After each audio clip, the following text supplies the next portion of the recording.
मोदी मंत्रिमंडल 3.0 का विस्तार, मध्य प्रदेश से किन नेताओं की लग सकती है लॉटरी। मोदी सरकार के संभावित मंत्रिमंडल विस्तार को लेकर राजनीतिक गलियारों में चर्चाएं तेज है। माना जा रहा है कि आने वाले समय में कैबिनेट में कुछ नए चेहरों को मौका मिल सकता है। अगर मध्य प्रदेश की बात करें तो 4 नाम सबसे आगे ज्यादा चर्चा में है। फग्गन सिंह कुलस्ते, वी.डी. शर्मा, हिमाद्री सिंह और गणेश सिंह। हालांकि अभी तक केंद्र सरकार या भाजपा की ओर से किसी भी नाम की आधिकारिक पुष्टि नहीं की गई है। आइए जानते हैं नेताओं का राजनीतिक सफर और आखिर क्यों इनकी दावेदारी मजबूत मानी जा रही है। सबसे पहले बात करते हैं फग्गन सिंह कुलस्ते की। मंडला से 7वीं बार लोकसभा सांसद बने कुलस्ते भाजपा के सबसे वरिष्ठ आदिवासी नेताओं में गिने जाते हैं। वे अटल बिहारी वाजपेयी सरकार में जनजातीय कार्य और संसदीय कार्य राज्य मंत्री रह चुके हैं। इसके बाद मोदी सरकार में स्वास्थ्य और परिवार कल्याण, फिर इस्पात और ग्रामीण विकास मंत्रालय में राज्य मंत्री के रूप में भी जिम्मेदारी निभा चुके हैं। संगठन में भी उन्होंने भाजपा अनुसूचित जनजाति मोर्चा के राष्ट्रीय अध्यक्ष जैसी महत्वपूर्ण भूमिका निभाई है।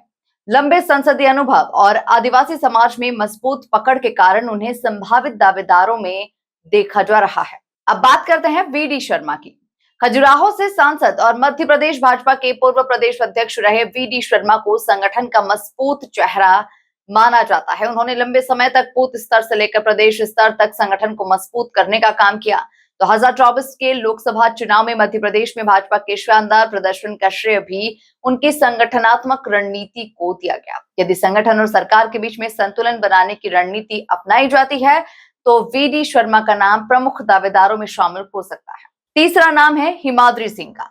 शहडोल से सांसद हिमाद्री सिंह मध्य प्रदेश की प्रमुख युवा आदिवासी महिला नेताओं में शामिल है।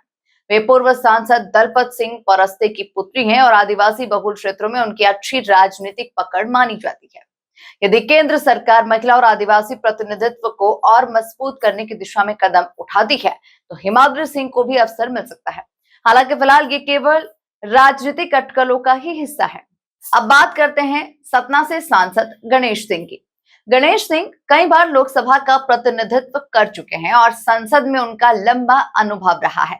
वे पहले केंद्र सरकार में सांख्यिकी और कार्यक्रम क्रियान्वयन मंत्रालय में राज्य मंत्री भी रह चुके हैं।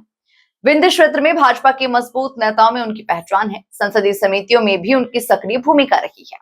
क्षेत्रीय संतुलन और अनुभव को देखते हुए उनका नाम भी संभावित चेहरों में लिया जा रहा है।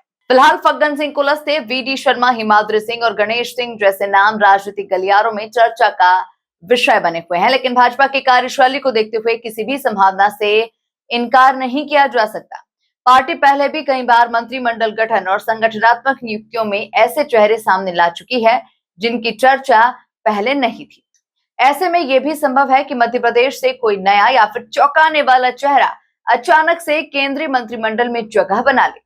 भाजपा अक्सर क्षेत्रीय, सामाजिक, जातीय और राजनीतिक संतुलन को ध्यान में रखकर फैसले लेती है। इसलिए अंतिम सूची में कोई नया नाम शामिल हो जाए तो ये हैरानी की बात बिल्कुल भी नहीं होगी। अब सभी की निगाहें प्रधानमंत्री नरेंद्र मोदी और भाजपा नेतृत्व के फैसले पर टिकी है। देखना होगा कि यदि मंत्रिमंडल विस्तार होता है तो मध्य प्रदेश के हिस्से में कौन सा चेहरा आता है और किस नेता की राजनीतिक किस्मत चमकती है।